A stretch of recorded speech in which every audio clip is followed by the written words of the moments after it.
Good evening. চলে এসেছে একটা নতুন ভিডিও নিয়ে। আজ সন্ধ্যে স্ন্যাক্সটা তৈরি করছি স্যান্ডউইচ তৈরি করার জন্য একটা বাটিতে পেঁয়াজ কুচি করে নিয়েছি, আর টমেটো কুচি করে কেটে নিয়েছি, আর পনিরটাকে একটু ম্যাশ করে নিয়েছি। এবার এতে যে যে উপকরণগুলো দিব মানে সেগুলো আমি তোমাদের বলে দিচ্ছি। টক দই, মেয়োনিজ, একটা আমুলের চিজ, স্লাইস চিজ, আর মোজারেলা চিজ, আর টমেটো সস, আর নিয়েছি গোলমরিচের গুঁড়ো, আর নিয়েছি চিলি ফ্লেক্স, আর নিয়েছি অরিগানো আর বেড। এবার সমস্ত উপকরণগুলো এর মধ্যে দিয়ে সব মিক্সড করে নিচ্ছি।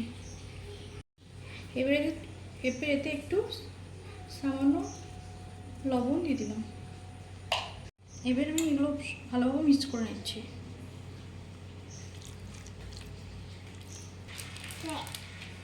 আমার স্যান্ডউইচের স্টাফিং রেডি। স্যান্ডউইচগুলো তৈরি করে নিচ্ছি স্টাফিংটা ভেতরে দিয়ে।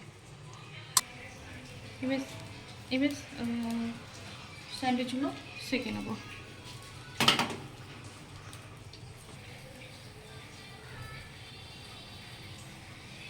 স্যান্ডউইচ রেডি হয়ে গেছে। আবার দেখাবে পরের ভিডিওতে। ভিডিওটি ভালো লাগলে লাইক, কমেন্ট আর সাবস্ক্রাইব করবে।